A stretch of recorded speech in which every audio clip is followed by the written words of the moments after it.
So today's lecture is going to be on self-supervised pre-training for CV. I kind of hinted at this lecture when we covered the intro to pre-training lecture in like week 2. I mentioned that there will be a dedicated lecture that is entirely going to be covering models that use SSL in CV. So since that intro lecture was a while ago, let's maybe go through some review of all the concepts we learned back then. So we learned that deep learning is representation learning. What deep learning is really doing is it's trying to extract these representations from your data that are meaningful in some way and can be used to solve some kind of like task at hand. We also learned that we can take representations learned from one network and transfer them to a different network. This whole process is called transfer learning. So there are multiple ways of doing transfer learning. You could freeze the first network and then take the embeddings from that frozen network and sort of like build another network on top of those. Or you could fine tune the first network directly. Those are both fine. And in either case, the network that has been already trained is called a pre-trained network. So why do we want to do transfer learning?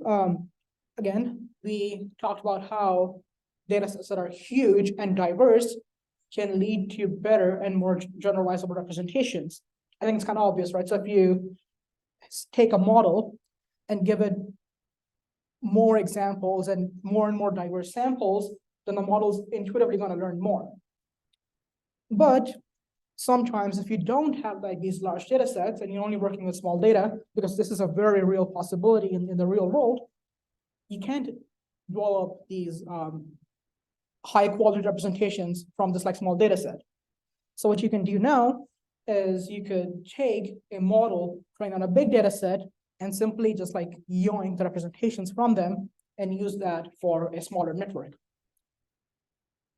So we talked about why this is useful, and today we are going to talk about methods that are dedicated entirely to training these models on like these huge data sets so they learn good representations that can be transferred down for different kind of downstream tasks later on. I put this slide as sort of review. I think at this point people know what supervised and unsupervised learning is. If not, I would recommend just pausing the lecture and going through it at a later time. But I'm actually going to skip the slide and go and jump directly into what self-supervised learning is.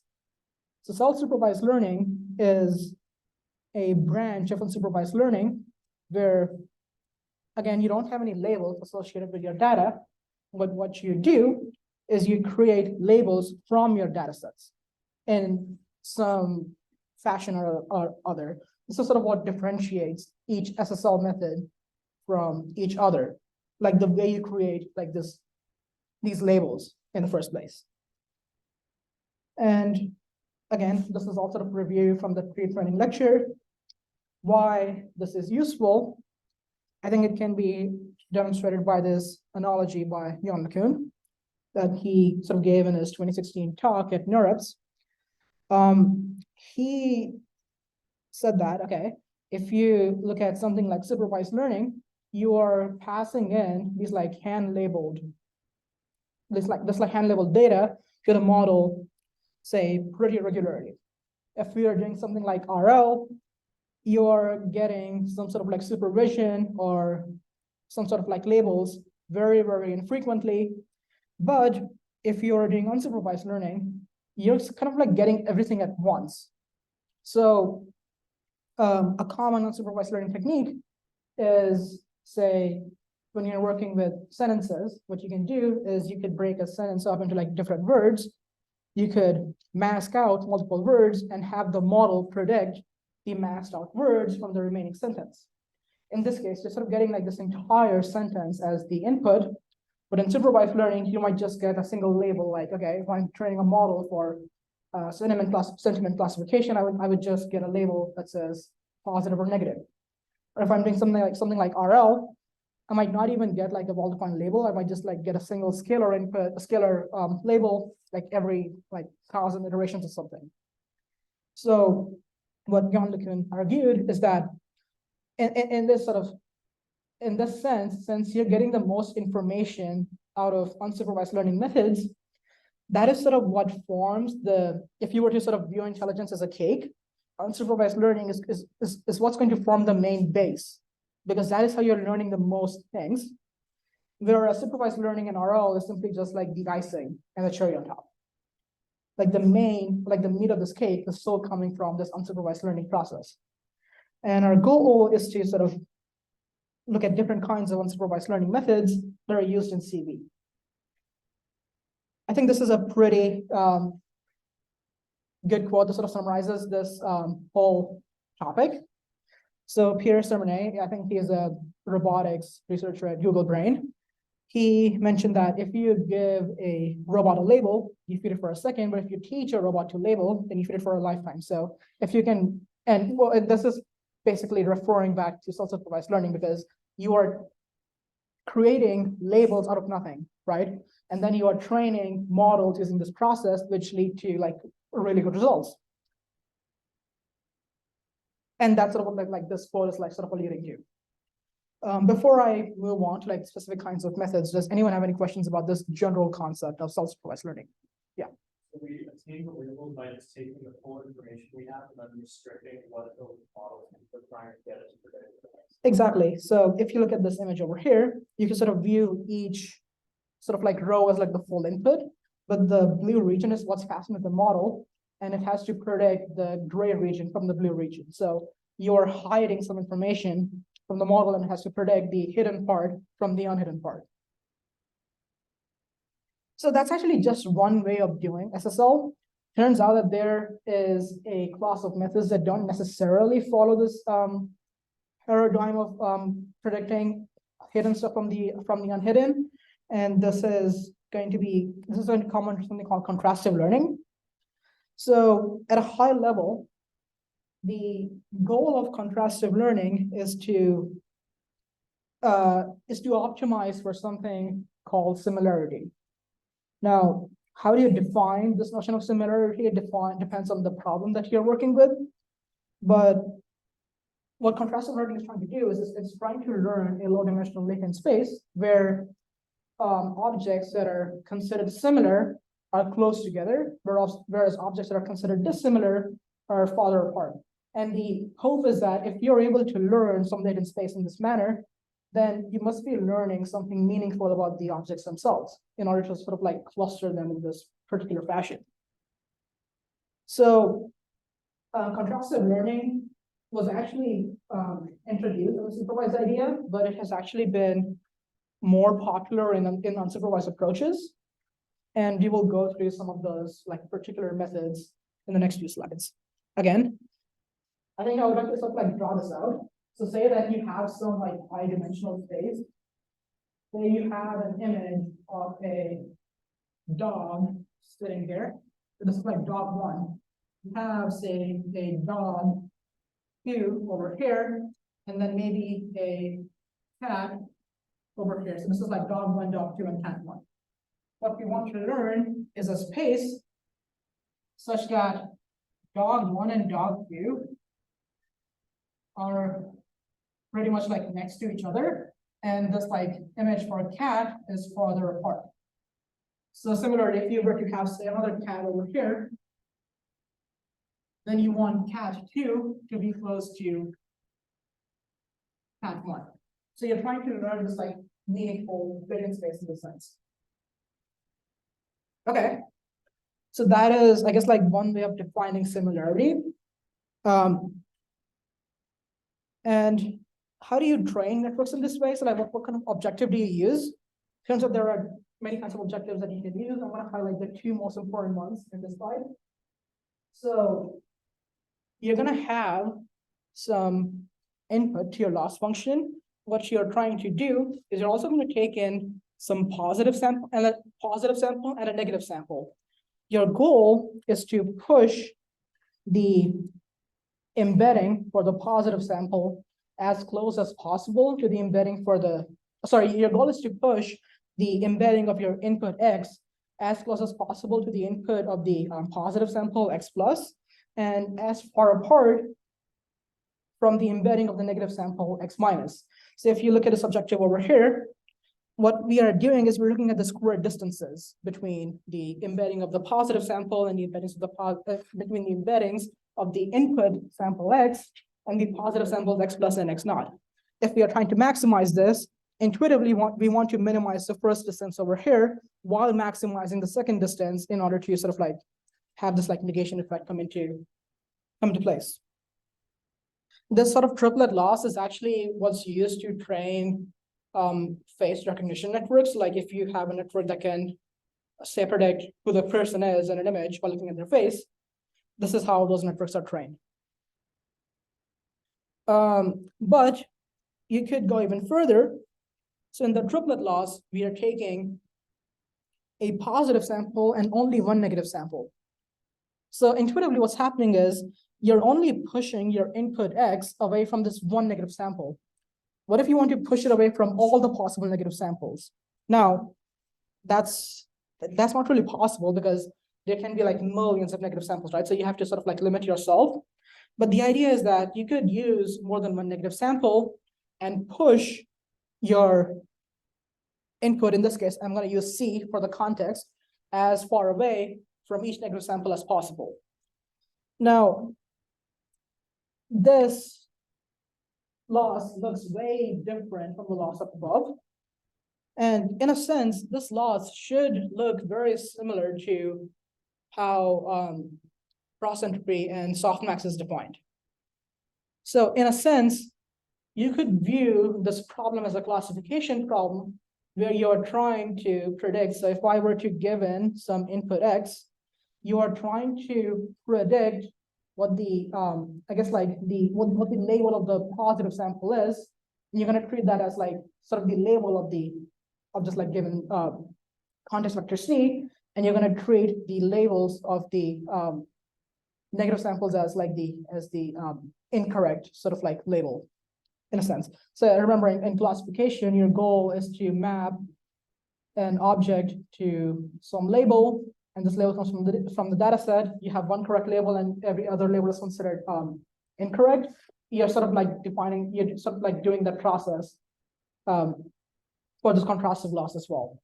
So you're defining the positive sample as the correct label and all the negative samples as the incorrect labels or incorrect classes, for example.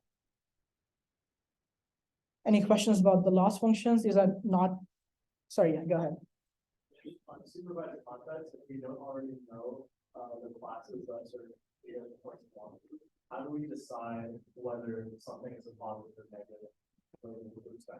We will actually get to that in just a second. Yeah, but the idea is that even though you don't have like these explicit labels, you can still like create labels in this particular way by taking something to be positive and everything else to be negative.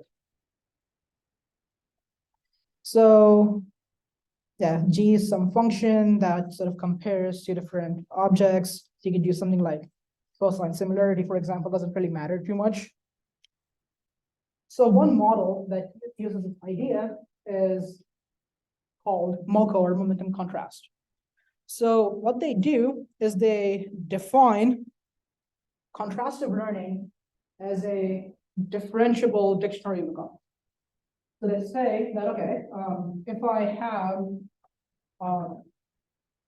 say, inputs x1 to xn, what I can do is I could pass all these inputs through some key encoder and some query encoder to get a k1 and q1. Similarly, I could do the same for like all of these inputs. I can get like a K2, Q2, all the way up to a Kn and a Qn.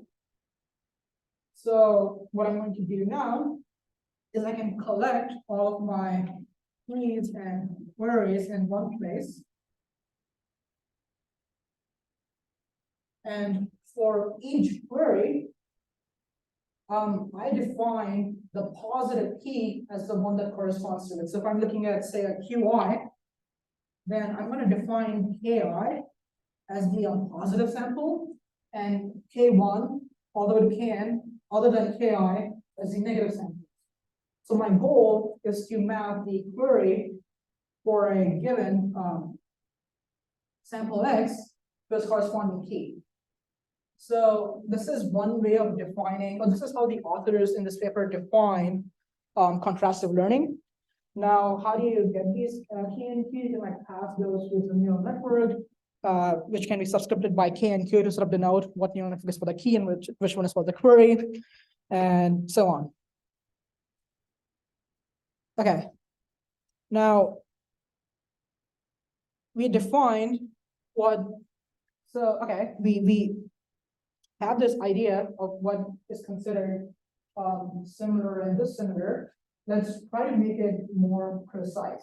So intuitively, if we pass the same sample xi through the same network, you're going to get the same output, right? So we're not required to use the same network, but we want to use this network to learn representations. So in a sense, using Q networks is kind of useless because we want one network to develop like really good representations, which we can then use for all kinds of like downstream tasks. So how do we get both the key and the query from the same network? By passing this like single image. Now, one common idea that is very popular in contrastive approaches when it comes to computer vision is to pass in the same image, but the data operations applied to it. So you can take, say, the image of a dog, you could just like add noise to it, or you could crop and resize it.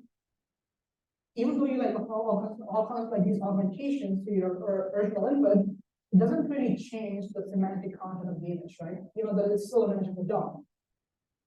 So, but upon this augmentations changes the spatial structure of the image, which means that if we pass in, say, we define the augmentation by some, I guess, like function v, for example, because this v, this vi applies the ith augmentation to some sample, and it returns, say, a view of that image, because that's why I'm using v for view. I could pass in, say, a v1 and a v2 to the same network X and get a key and a query in that particular way. This idea is called instance discrimination because you are discriminating between different views of the same instance. And this is pretty much how all CV networks define this like notion of similarity. So you want two views of the same image to be similar, but if you have two views from different images, you want those to be dissimilar, in a sense. Okay. So now we have all the ingredients we need to define this network. We know how to get our positive examples, we know how to get our negative examples, and we can throw this into some contrastive laws that we highlighted earlier and train a network using that. There are a few considerations we have to keep in mind. So practical experimentation has shown that if you consider a huge amount of negative examples in a single batch, and you have to pick out a single positive example from this like huge pool of negatives, you're going to get better representations. And intuitively, that's because a huge pool of negatives is going to make the task harder, which means the model has to work extra hard to pick out the positive from this like huge batch of negatives. And this harder task sort of like encourages better representations. However, this is also practically like not exactly too feasible because you generate like each, say, negative example, like say each negative key, you have to run this image by this network that many times to like get all the negative examples in the first place. And this can be very, very computationally challenging. So it's actually not uncommon to have, say 2047 negative samples, and you'll have like one positive example coming back to 2048. Now imagine running a single model that many times for a single iteration in your training process. That can be very, very time intensive. So yeah, so this forces us to use like small mini batches, but that's not what we want. We want to use like large batches. So this idea comes up to mind, okay, what if we pre-compute all the keys and queries from this like single model? What if we pass an image take each view, compute the embeddings, and like store them somewhere. Okay, this sounds like a possible idea. Maybe that's some progress.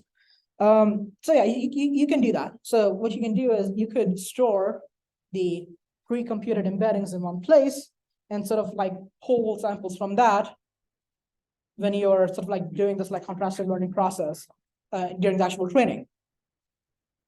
And you could store all of these like embeddings into like a large memory bank and like keep sampling from that. But what we are going to do instead is we are going to maintain a queue. So we are going to compute these embeddings, and a queue by definition is going to be first in, last out, right? Sorry, first in, first out, sorry. So what's going to happen is that you can store these embeddings in this queue, and as the model training progresses, you can keep computing more and more embeddings and keep storing those to the queue again and again. And once the queue reaches some capacity, you're going to pick out the older embeddings from the queue at that point. And the reason we do this is keep in mind that these embeddings are coming from this single network, which is updating over time. The network is not static. The network has like weights changing because of that propagation and stuff like that, which means that the embeddings from a previous time step might be very different from the embeddings that it get from a more recent time step, for example. So in order to sort of maintain this like sort of consistency across time, we can't store embeddings from way too far back in the training process. Okay, so that's a good idea. And there's actually one final step before we get the whole MoCo model is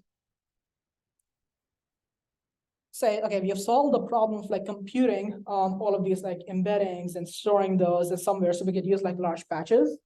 But think about what's happening during the training. When you have a contrastive loss, all of the negative samples are involved in the contrastive loss, right? Which means if you take the gradient of it, the back propagation process must be applied for each negative sample inside the batch that you're considering at a given moment. Which means if you have like say 2,000 negative samples in your batch, you're going to have to compute the gradient from the forward pass for each of those 2,000 examples through the this like embedding network, right? And again, this is also very computationally infeasible. So we have only solved the problem of computing when it comes to the forward pass, but not quite the backwards pass yet. Okay, so you might just imagine that, okay, we are getting our keys and queries from like these like embedding networks. What if we don't simply update the weights of the key encoder? This doesn't exactly work at all because again, this can cause like consistency issues because again, you want the you want the key encoder and the query encoder to sort of be like the same network because you're getting your positive and negative samples by again, if you look at this concept over here, you're passing each view to the same network, which means that the key and query encoder must be the exact same. Now, this means that you can simply copy over the weights from the query network to the key network, but this doesn't work because of the same consistency issue that we mentioned earlier. The query encoder is changing too rapidly, which means that the key encoder is also changing too rapidly. And if you backpropagate from an older version of some embedding that was generated by an older version of this key encoder, that can cause some like very weird gradients. So what the authors propose is instead of like changing the weights of the key encoder too rapidly, you do like a very slow update. You take a moving average of the key encoder's weights and the updated query encoder's weights and set that to the key encoder's weights. So in this particular way, your key encoder is not changing too fast, but not too slow either. And you can sort of like get around this consistency issue by making sure you have a somewhat recent copy of the query network for the key network, so that the embeddings that you produce at a given time step are somewhat similar, and this whole contrastive learning process can work. Okay, any questions about how this model works at all? So what's happening is that this key encoder is like slightly lagging behind the query encoder, but as the training progresses, they're both updated over time. And the updates from the query are sort of like reflected into the keys as well. And it turns out this sort of process is like very, can actually yield like really good representations. So here are some results from this, from the representations and how they were using like downstream tasks. So the authors trained this process on the ImageNet dataset. Again, during the whole process, we never used any of the labels. We were simply taking the images directly and like just working with their views. We never considered what labels that's like each image had. And once this model has been trained, they were either like fine tune it or use it for linear classification on something like ImageNet or Pascal VOC, for example. And you could see that in pretty much all the cases, this MoCo model beat out all the previous models. And this turned out to be a very strong objective that people actually still use today. This paper came out in like 2019, which is actually pretty old when it comes to like deep learning, considering how fast things move. But like this technique is like still very popular today. Any questions about MoCo before I move on? If not, we are going to consider another contrastive learning method. So in my slides, I have this other method called CPC. I didn't go over that in class. I have the slides for CPC in the presentation that will be shared later, but it's like skipped because I feel like CPC is not that important. I didn't want to like cover, I didn't want to spend time on it too much. But the thing is like CPC is also like a contrastive learning method. It's called contrastive predictive coding, which is why it stands for CPC. And it's a fairly technical model, similar to MoCo, because MoCo, you had to have like this queue for embeddings. You also have to like keep track of a moving average. There's like a lot of like details to keep track of. And coding these can be kind of hairy because all of like these like moving parts that you have to make sure that are actually there. So what people did in 2020 is they came up with this method called SimCLR. It stands for a simple framework of contrastive learning of visual representations. And they said, okay, you don't have to do any of that technical stuff from before, and you can do like a very simple process instead. So you can take some sample X, you could sample some data augmentation T from your set of augmentations. You could consider different views of X by applying this like augmentation to them. So this is what yields like Xi and Xj, because they're like just different views of the same X. You could pass each view through the encoder network, which is going to be represented by F. So it's performing the same function as a key and query encoder, but instead of taking two different models and having them have like very close weights, you're just going to consider the same model this time. Instead of maintaining like a separate key and query encoder, you're maintaining a single encoder in this framework. And those are going to yield the embeddings HI and HJ for each view. Now, instead of passing in this embedding directly to the contrastive loss, what you're going to do instead is pass the embeddings through a small MLP, which is represented by G in this figure over here, to yield something like Zi and Zj, and you're going to run the contrastive loss on top of them. They actually found out, so it turns out that that contrastive learning methods so far were running the contrastive loss on the direct embeddings Hi and Hj so far. But the authors of this paper found out that, okay, if you pass these embeddings through say a 2-layer MLP, those can yield even better results in the end. Why this is true is, I don't think it's exactly known, but this is more of like an empirical fact that having this like extra head on top of the embedding network can yield better representations. So this is the process that they use. So again, they don't have to maintain like a moving average. They don't have to maintain like different networks. It is like sort of like go through this like process of both, which means that, and they also argue that, okay, but to sort of like compensate for all the technicality, we do have to sort of compromise when it comes to compute, because this sort of technique only really works well if you use like very large batch sizes, which automatically means like more computation power and longer training time. So like you can, so like a MoCo model could converge way faster than a SimCLR model, but if you train the SimCLR model for a long time, you'll get better results in the end. So that is the compromise you have to sort of make when it comes to this framework. Again, they use a contrastive loss that looks very similar to the n-pair loss that I showed earlier. This time, they also introduced this like temperature scaling term, where they take the embeddings from where they take the embeddings from this like from the encoder network. They compute the cosine similarity.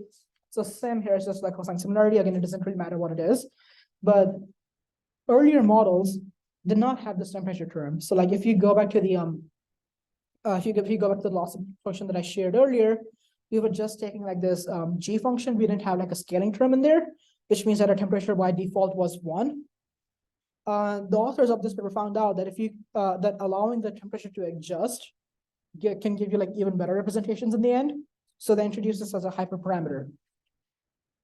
They also do some oblation studies, and again, the notion of similarity for this model also comes from the fact that two views of the same image should be considered similar and two views of different images should be considered dissimilar, and the views are generated by data augmentations.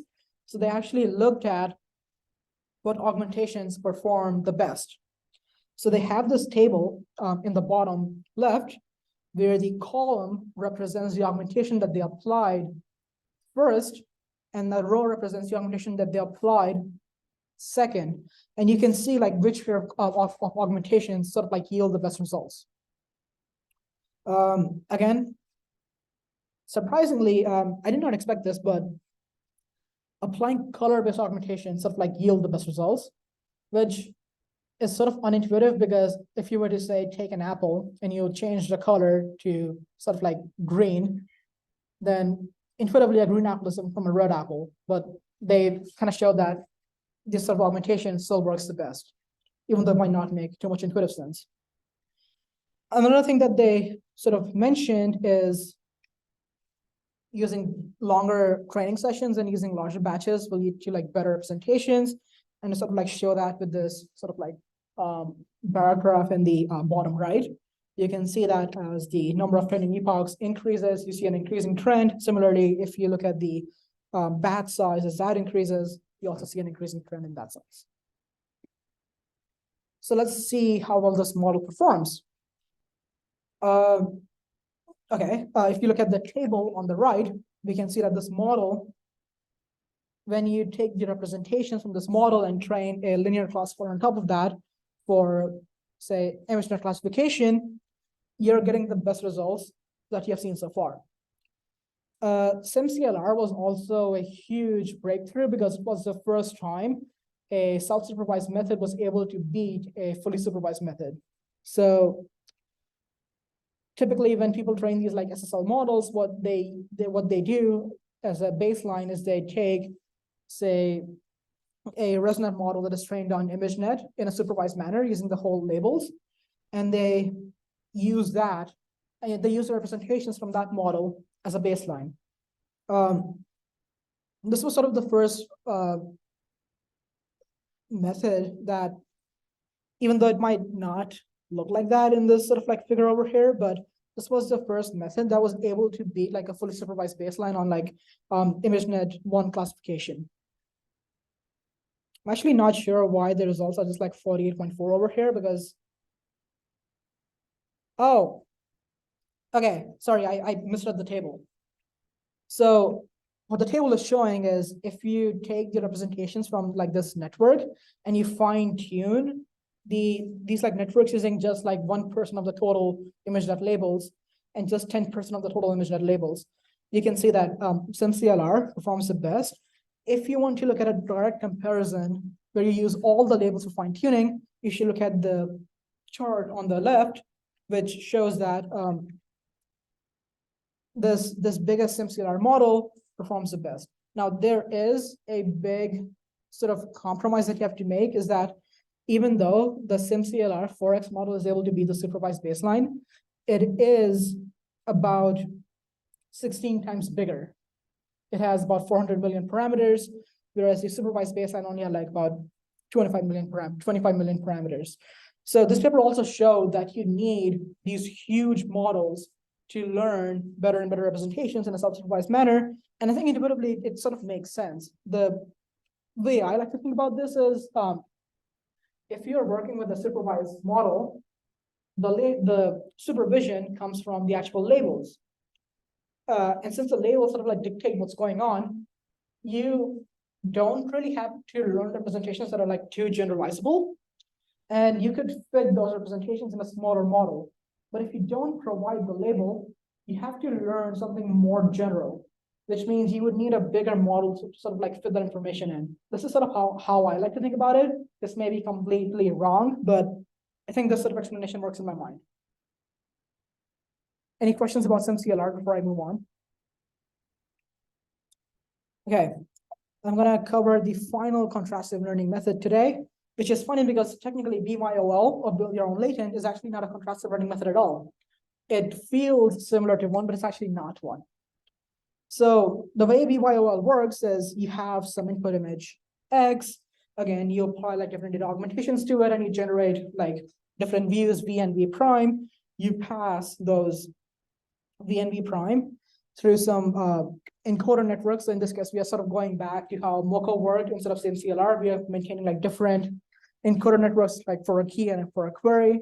But instead of calling it a key and query, we call it a target. And actually don't quite remember what they call the other network, but we have a network and a target network. You take the representations from those. Again, they borrow this idea from SimCLR as you pass those embeddings through another small network, say G theta and G eta, and get like projection C and C prime, and you run your contrastive loss on top of these. So in a sense, this method is sort of combining what MoCo and SimCLR did into this like single sort of objective, but it is also different in a sense. SimCLR and MoCo both use the negative. They both had this notion of like negative examples. They took the views from different images as dissimilar embeddings, and they only took the views from the same image as similar embeddings. This sort of concept does not really exist in BYOL.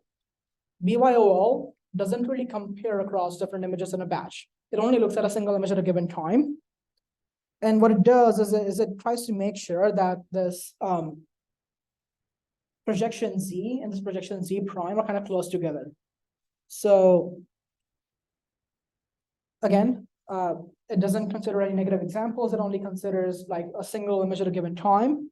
And as such, it doesn't really have any positive examples either, which means that it's not really contrastive learning, even though it feels like contrastive learning, because the techniques that it's using were pioneered by models like MoCo and SimCLR, which are contrastive methods by definition.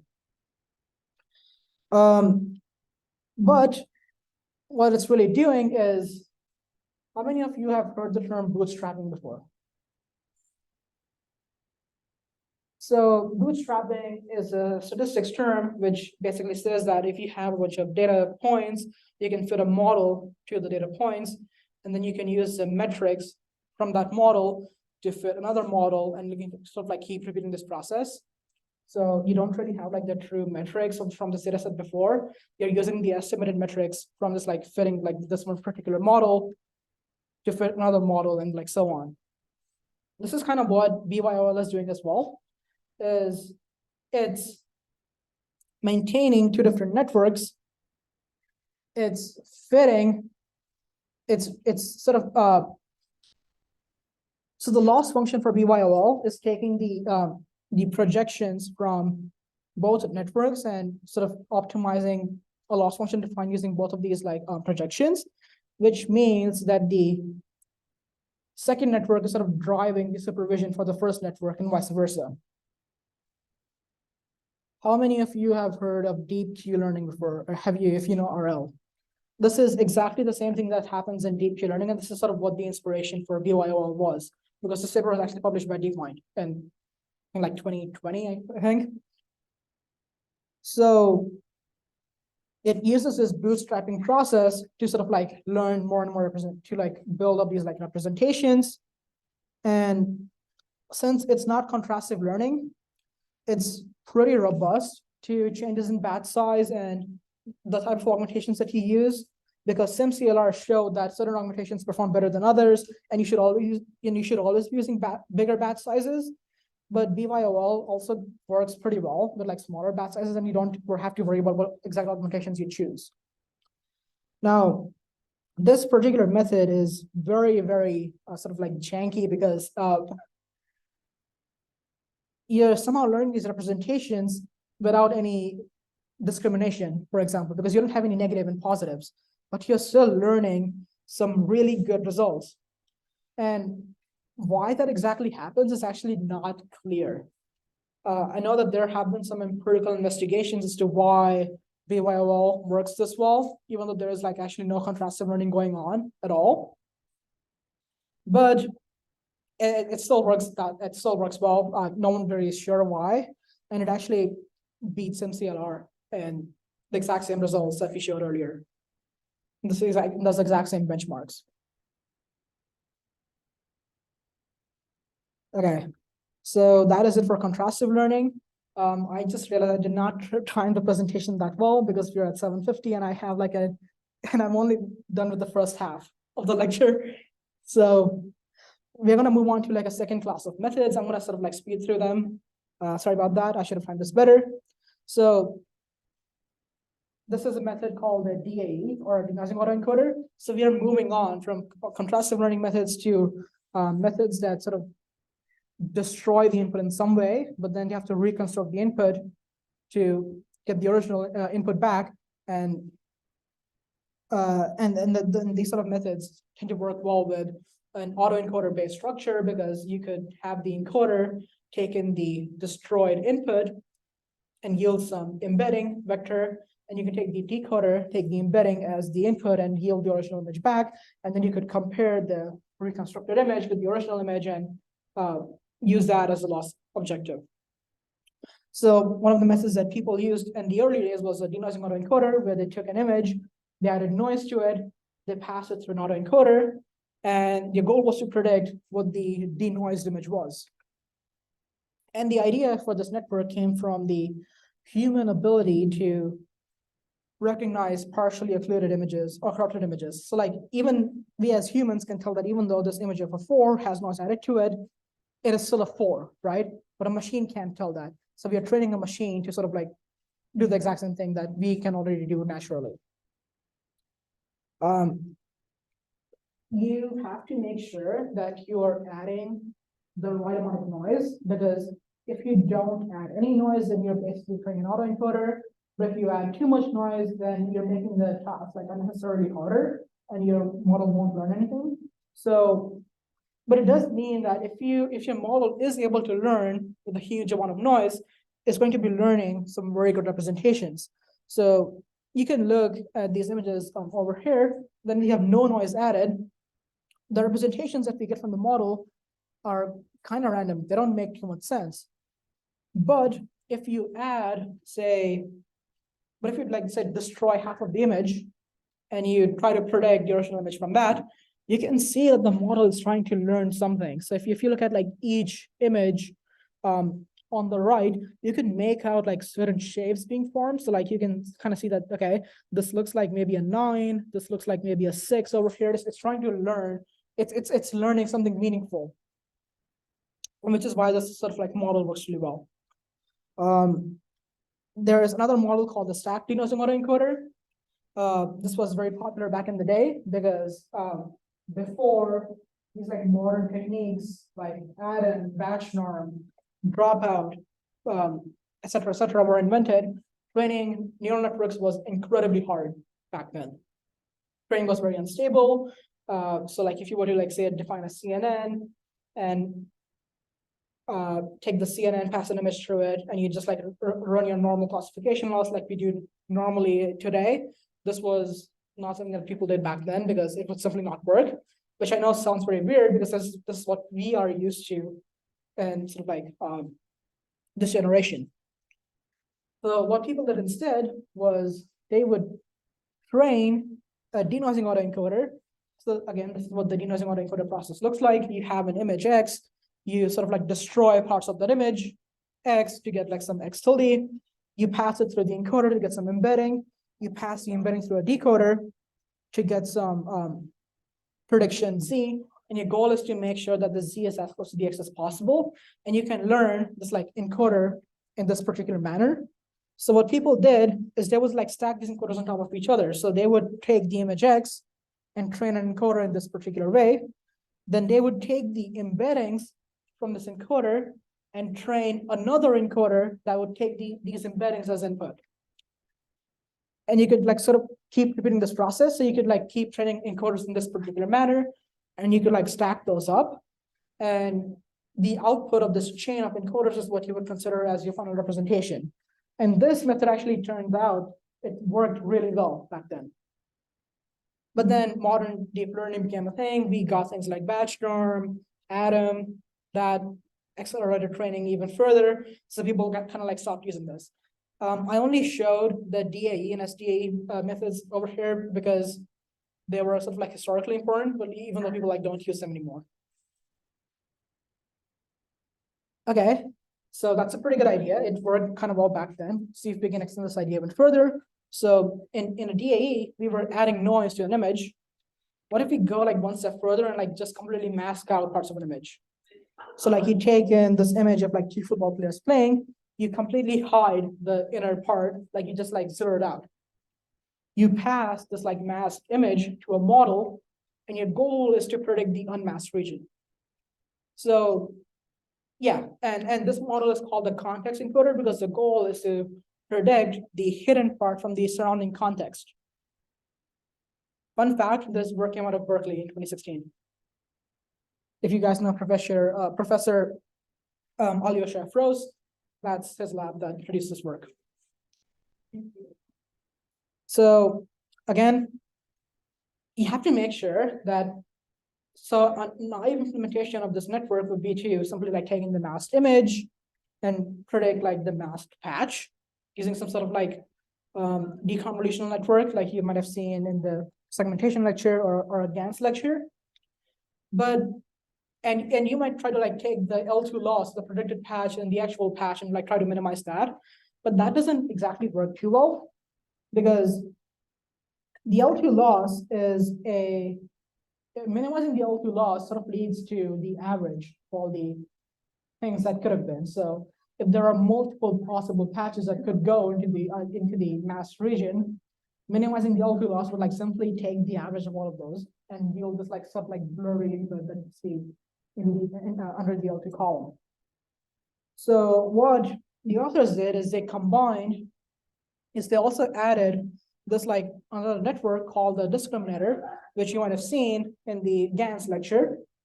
And what this did is it would take the predicted patch and try to classify it as real or fake. And this sort of objective sort of encouraged more realistic reconstructions and led to better representations. Again, you can see that if you just use the L2 loss, you get some like very blurry things out. If you just use the adversarial loss, you just get like any realistic looking random patch in the center. But if you take a combination of the L2 loss and the adversarial loss, you get something that is both meaningful and realistic at the same time. This method was kind of popular back then, even though the results were kind of subpar. So like on classification, it could not really beat an ImageNet baseline that was trained on in a supervised manner, but it was able to get pretty good results in detection and segmentation. So I guess that was a that was some progress, I guess, in that front. But this method didn't really perform too well, and there have been further improvements ever since. The only reason I put this network in here is to talk about our next network, which is an MAE. Now, this is an important network because this came out only last year, and this kind of blew out everything out of the water. So an MAE uses a transformer backbone. So all the methods that you have been seeing so far use CNN backbones. So a MoCo model would use, so the encoder for the MoCo model of the SimCLR model was a Resonance 50, for example.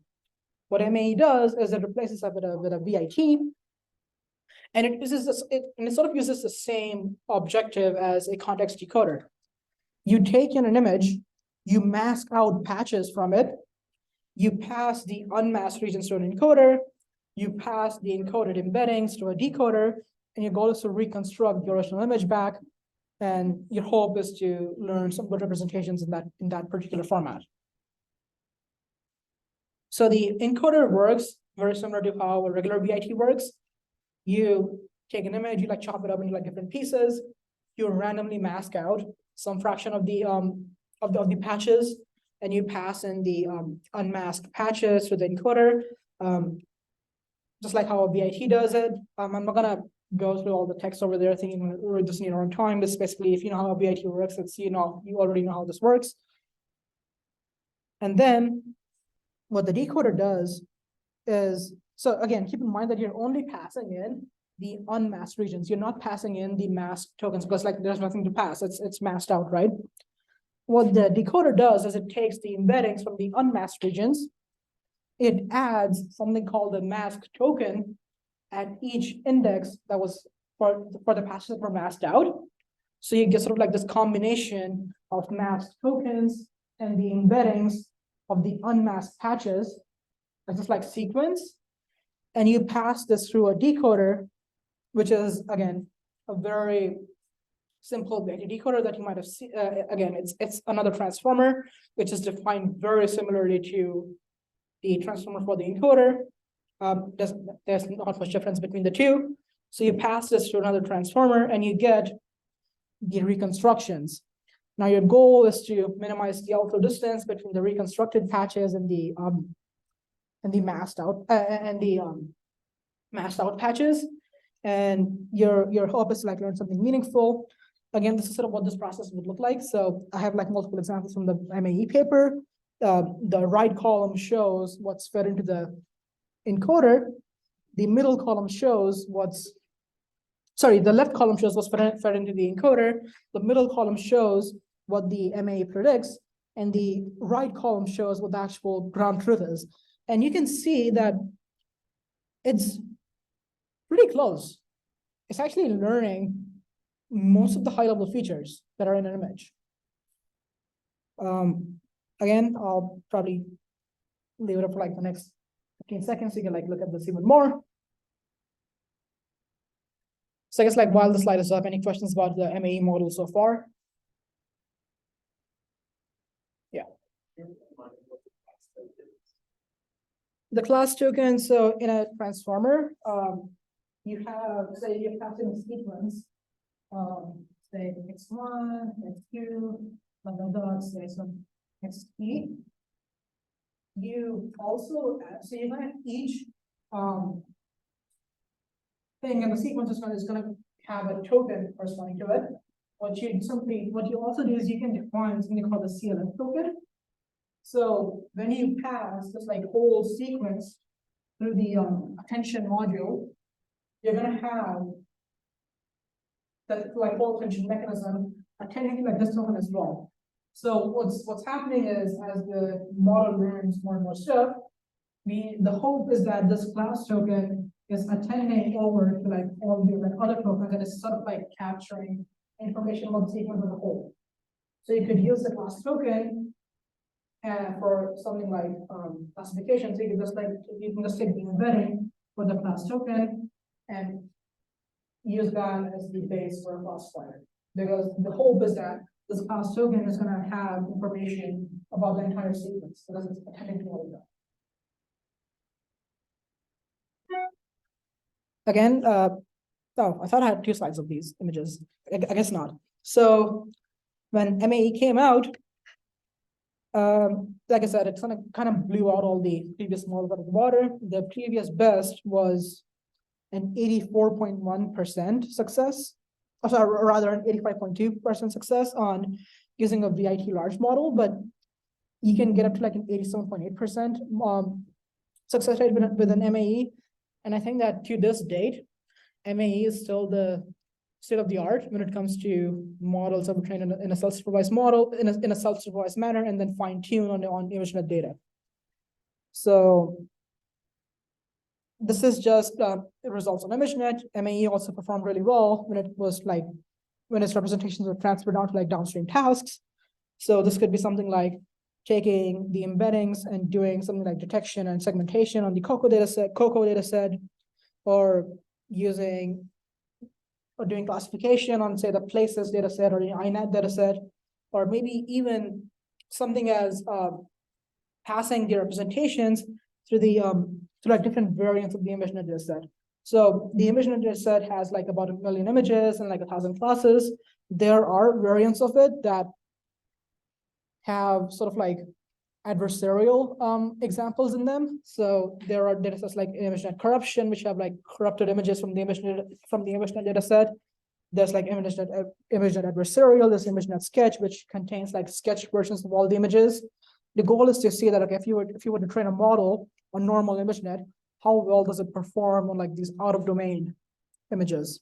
And it turns out that MAE actually performed the best, because like these datasets are very hard to do well on. And yeah, you can see that the previous best results that I've shown over here, it's sort of like beat everything so far. Okay, so why does it work well? MAE uses masking as a pretext task. We already saw this whole masking task was like very successful in NLP with BERT. And that was actually the main inspiration for MAE. That's how the authors like chose this particular objective. It also used a very high masking ratio. So if you remember the images that I showed earlier, you masked out like about 3/4 of the actual image, and you only had about 25% of the actual content. And this makes the whole reconstruction task more challenging because the model has like less to go off of. And as I sort of alluded to earlier, the more challenging you make a task. So in the case of contrastive learning, the one way you can do that is by making your badge like really big. So you have a very high negative to positive ratio. In the case of MAE, this was making sure that you're masking out a huge portion of your input. So you're only reconstructing with as little information as possible. And this sort of harder task pushed the model to learn even better and better representations. The last part is I just kind of throw in there. You don't have to worry about that. But MAE was designed in such a way that it's like very, very scalable. You could train this like model for up to like 1,000 epochs, and it doesn't really take that long. Yeah. So, okay, we have gone through like these reconstruction-based methods, and we have gone through like these contrastive learning methods. Which one's better? Turns out that it's very hard to answer that. So when you train these models in like the self-supervised manner, there are two main ways to evaluate the performance on ImageNet, for example. You could take the frozen models. You can take the embedding from the frozen models and train a linear classifier on top of them. This process is called linear probing. Or you could take the models and fine-tune them with ImageNet labels, for example. And it turns out that those actually lead to very different results. So when you take linear probing, contrastive learning actually outperforms models like MAE, for example. But if you allow the model to fine-tune and like pass gradients back, then MAE actually does much better. So why this is true is not something is known, I think, at the moment. I think it's like still an area of research as to why this like image reconstruction objective is working better with fine-tuning, but not linear probing, and like vice versa. So a natural question to ask is, we know that each approach has this like own strengths. can we sort of like combine them in some way? And the answer is yes. So Google actually released this paper called CAN, which actually came out last week. I actually put the slide in like earlier today because, again, yeah, this actually came out, I think, last Sunday. I might be wrong.